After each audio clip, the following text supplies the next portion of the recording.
Kevin Costner's 9 most iconic Western scenes. Kevin Costner may not have as many Westerns as other icons of the genre, but he still has plenty of iconic scenes under his belt.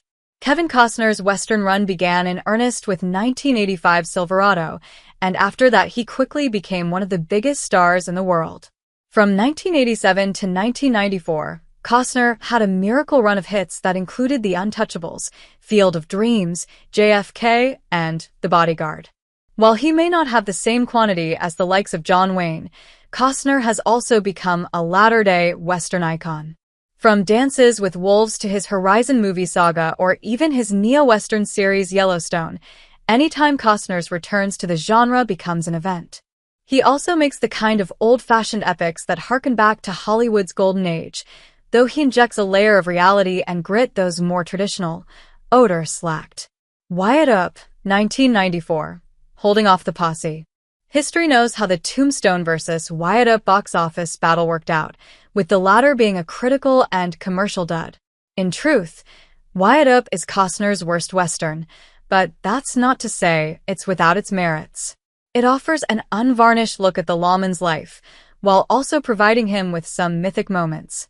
One of the best comes from Wyatt Earp's ending, where the nephew of a man Wyatt saved from a lynch mob recounts the story to an elderly Earp.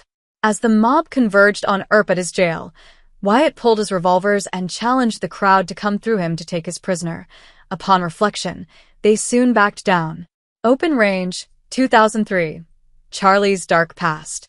Open Range was an unexpected hit in 2003 and is arguably the most streamlined of Costner's Western outings.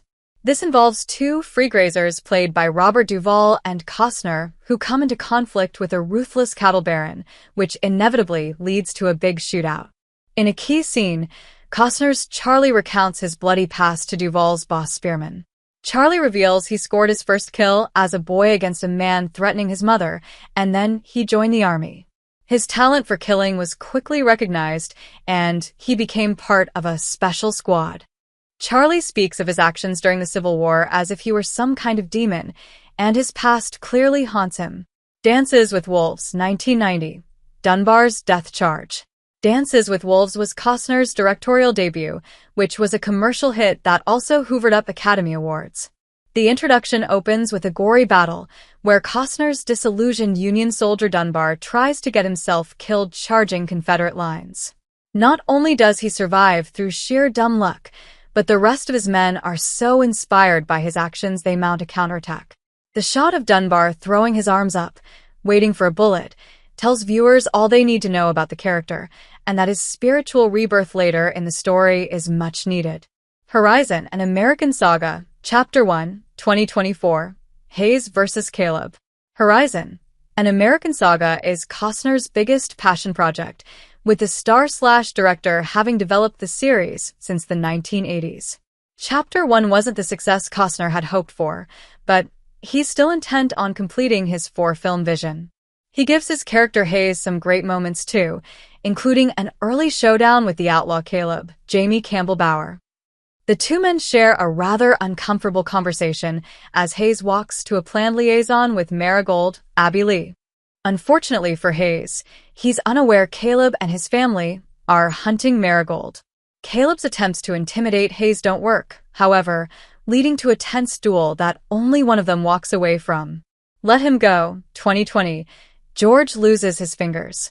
This neo-western is one of Costner's best films of recent years, where his retired Sheriff George and his wife Margaret, Diane Lane, have to save their grandchild from a dangerous family. This clan isn't willing to just hand the boy back, so in an intense hotel confrontation, they punish George for standing up to them. After they threaten Margaret, George pulls a gun, which they wrestle out of his hand.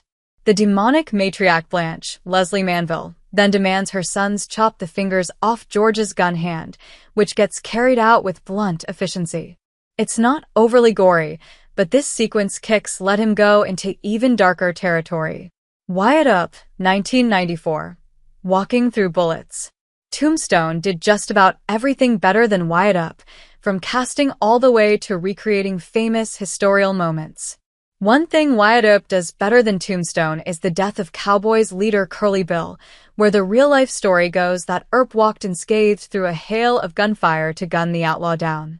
Director Lawrence Kasdan uses slow motion to great effect in the sequence, where Earp enters a zen-like state during the battle. Bullets whiz past Wyatt, and a few even go through his coat as he makes his way to Bill, who has time to register disbelief as Earp raises a shotgun and ends their feud for good. Dances with Wolves, 1990. I am your friend.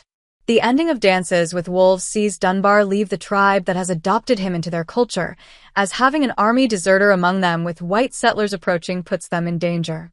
Now renamed Dances with Wolves, the final scene sees him leave with his wife, stands with a fist, Mary MacDonald.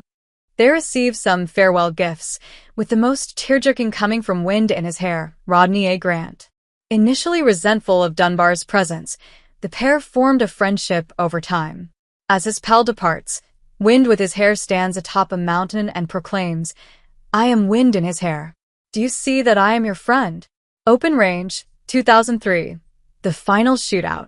Open Range might be a slow burn, but it's worth it for the finale gunfight. The studio knew this too, which is why the trailers and TV spots highlighted the showdown. Costner's staging of the scene is superb, where bullets hit bodies like cannons, but there's also a clumsy reality to it. Most of Charley and Spearman's shots miss, which makes the ones that hit feel all the more impactful. In an awesome subversion of Western formula, Costner makes sure Open Range's most lethal killer, Butler, Kim Coates, is killed by Charley's first bullet, which sets the fight off. Dances with Wolves, 1990. The Buffalo Hunt. Easily the most thrilling set-piece Costner ever helmed, this Dances with Wolves sequence sees Dunbar join the Lakota to hunt a migrating buffalo herd. Watching this scene, it's hard to imagine the sheer logistics involved, as the actors are seen racing alongside the stampeding buffalo at full speed. It isn't much fun watching the animals get shot down, but not only is the staging of the buffalo hunt exhilarating, it's a key part of Dunbar being accepted into the tribe. Kevin Costner gives himself a literal hero shot at the climax, where he has to carefully snipe a buffalo before it stampedes into a young boy.